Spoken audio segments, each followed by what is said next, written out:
Hey y'all, this is old Jesse. Today's moral is moral number 17. And this comes from Genesis chapter 13. And the moral is, if you have a dispute, part peaceably. But don't choose the good that's going to destroy you when you do. It's actually a two-part moral. So this is moral 17 and 18. But 17 is, when you have a dispute, part peaceably. So Abraham and Lot, they both had a lot of sheep and goats and cows and camels and herds and all that stuff, and plenty of servants too. And it wasn't that they were disputing, it's that their servants were in dispute. And how can I say this? And so, I mean, they were family, and even in business, family sometimes has a dispute. But when it comes up, just part peaceably, like realize that, hey, I can't control you and your people, and you can't control me and my folks and my people. And part peaceably if possible, and handle it responsibly. And it's like, like I'm watching Trump do all these deals with these different countries, and he's doing a good job because, hey, we're in business, and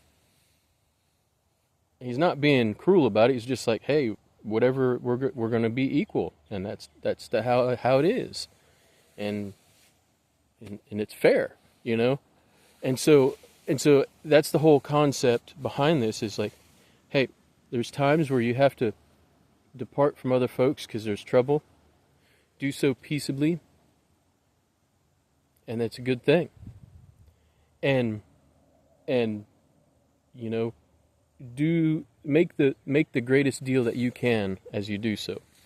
So Abraham knew that he was promised the land of Canaan, and at the time it didn't look good, and for thousands of years afterwards it hasn't looked that great, but he chose it because he knew that in eternity it was going to be a fantastic long-term investment. Okay? And so there's some deep thinking there, like the man trusted his God and kept to what God said. And on the other hand, Lot wasn't promised that. So Lot kind of looked around and said, well, the grass is green over here. Seems to be pretty good for me right now. I'm going to go do this. And, well, he pitched his tent towards Sodom. And that's a different moral altogether. So, do what you can, what you think is right for you when you depart from somebody, when you're having a dispute.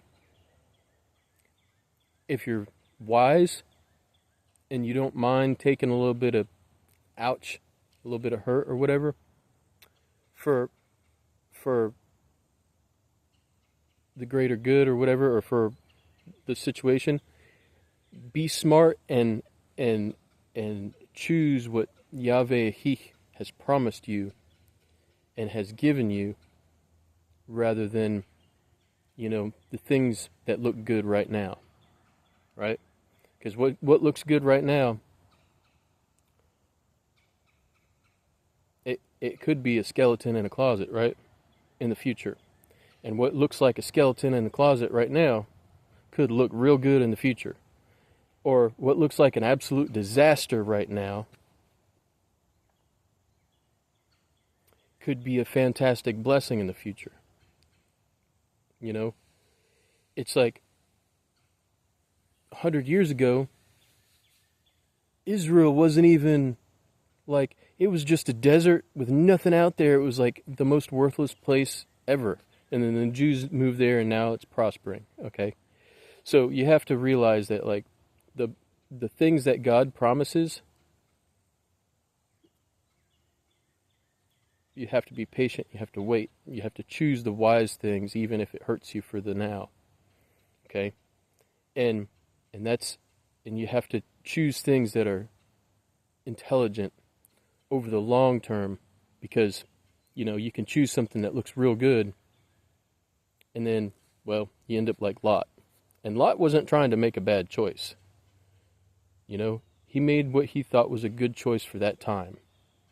But at the same time, he also didn't have Abraham's promises. He just didn't have them. So he had to make a choice that was good for him at the time. And it's like, all right, well, there's some things that, like, Jews and Christians have better options than everybody else in what we can choose, because we know about the future. We know what's coming in prophecy. And so we know we can choose according to the promises that were given to us. And we know we can choose according to biblical wisdom. But for folks that are atheist or agnostic, choose the good for yourself now, because that's all you can do,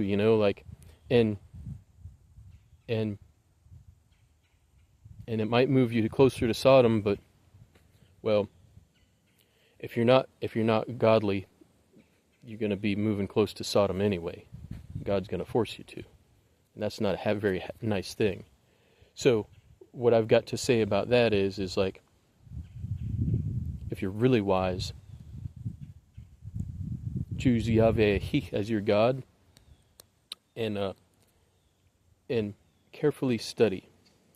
Because anybody coming and telling you that Jesus is God, or that there's a Binitarian or Trinitarian Godhead or what have you, is a bold-faced liar. The Catholic Church is the great whore of Rome in Revelation. The beast system is that Trinitarian collegiate system that supports it. And like, really dark paganism is what created both. Okay?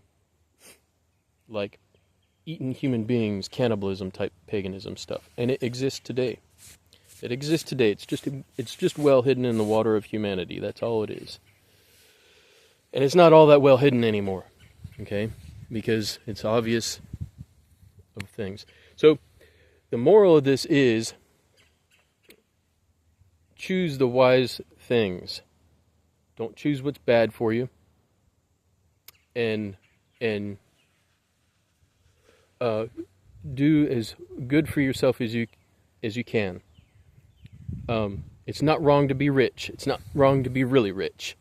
It's just wrong to screw other people over in disputes no matter what level of society you're in. All right. Y'all have a good one. That's moral number 17.